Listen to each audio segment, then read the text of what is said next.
Assalamualaikum warahmatullahi wabarakatuh. Kami dari kelompok 1 akan menjelaskan mengenai keterkaitan sosiologi dan juga P5. Perkenalkan, nama saya Mira Nur Hasanah. Perkenalkan, nama saya Adelina Paloma. Perkenalkan, nama saya Ardelia Zafira. Perkenalkan, nama saya Raffi Muzaki. Dan perkenalkan, nama saya Aska Uriel. Perkenalkan, nama saya Adelina Paloma. Di sini saya akan menjelaskan apa itu sosiologi. Sosiologi pendidikan adalah ilmu pengetahuan yang membahas suatu proses interaksi anak-anak sampai hingga dewasa dengan kondisi sosial kultural yang melalui masyarakat dan negara. Konsep sosiologi ini lebih dapat membantu masalah pendidikan karena sosiologi memiliki alat dan juga teknik ilmiah yang dapat mempelajari pendidikan. Sosiologi pendidikan merupakan analisis ilmiah atas proses dan pola sosial yang terdapat di sistem pendidikan.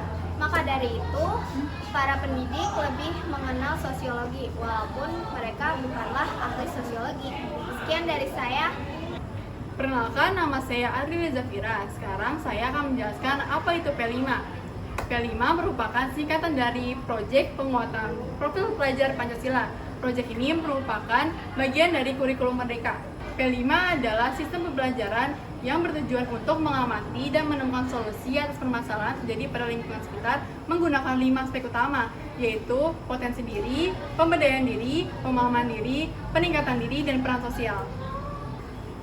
Kurikulum Merdeka adalah kurikulum baru yang diperkenalkan oleh Kementerian Pendidikan dan Kebudayaan Indonesia pada tahun 2021.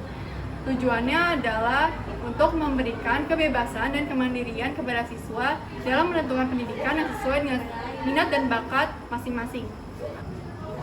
Tema proyek dari P5 itu ada 8, yaitu bangunlah jiwa dan raganya, kearifan lokal, Bhinneka Tunggal Ika, kewirausahaan, kebekerjaan, suara demokrasi, rekayasa teknologi, dan gaya hidup berkelanjutan.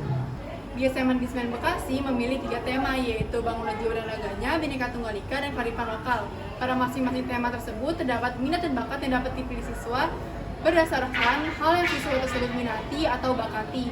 Contohnya ada seni tari, seni musik, public speaking, dan masih banyak lagi. Manfaat dari P5 ini dapat meningkatkan kemandirian siswa, meningkatkan kreativitas siswa, dan membentuk karakter siswa. Sekian dari saya, terima kasih. Perkenalkan, nama saya Raffi Muzaki. Di sini saya akan membahas mengenai prinsip dari P5. Prinsip dari P5 itu sendiri ada 4 bagian. Yang pertama ada holistik atau secara menyeluruh. Prinsip ini memandang segala sesuatunya secara menyeluruh dan secara terpisah-pisah. Prinsip ini juga mendorong pembelajaran dari P5 ini agar dilihat secara keseluruhan, baik dari sisi A, B, C, dan lain-lainnya. Ini juga berguna untuk memahami pembelajaran secara mendalam. Yang kedua, ada prinsip kontekstual atau berhubungan dengan konteks yang akan dipelajarinya. Prinsip ini mendorong segala sesuatunya untuk dikaitkan dengan kehidupan yang ada di sekitar lingkungan kita atau lingkup daerah kita tinggal.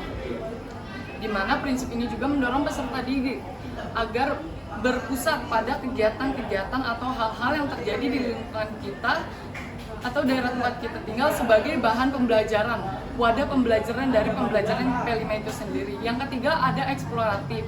Prinsip ini mendorong pembelajaran P5 untuk membuka ruang pembelajaran di mana kita akan mengeksplor, akan menggali terus pembelajaran, di mana ini juga berguna untuk memotivasi pembelajar agar terus berpikir secara kritis. Yang keempat ada berpusat pada peserta didik. Jadi di pembelajaran P5 ini berpusat pada peserta didik. Sedangkan pembelajaran P5 ini bukan berpusat pada pendidik. Di mana pendidik ini hanya sebagai suatu fasilitator yang membangun cara berpikir dan pola pandang dari peserta didik ini sendiri. Jadi peserta didik itu sebagai subjek utama dari pembelajaran P5 itu sendiri. Sekian dari penjelasan saya, terima kasih. Perkenalkan, saya Aska Uriel Girvani yang akan menjelaskan keterkaitan antara sosiologi dengan P5. P5 dan sosiologi memiliki keterkaitan yang sangat erat. P5 diajarkan kepada para siswa dengan cara holistik atau secara menyeluruh atau dengan keseluruhan dengan cara pengelompokan minat dan bakat. Kemudian dari pengelompokan tersebut akan tercipta potensi dan karakter yang baik dari masing-masing siswa. Kemudian dari segi sosiologi, kita mempelajari interaksi sosial dalam kehidupan sehari-hari, di mana dari interaksi sosial tersebut akan tercipta proses sosialisasi yang di dalamnya terdapat nilai-nilai norma sosial dalam bersosialisasi.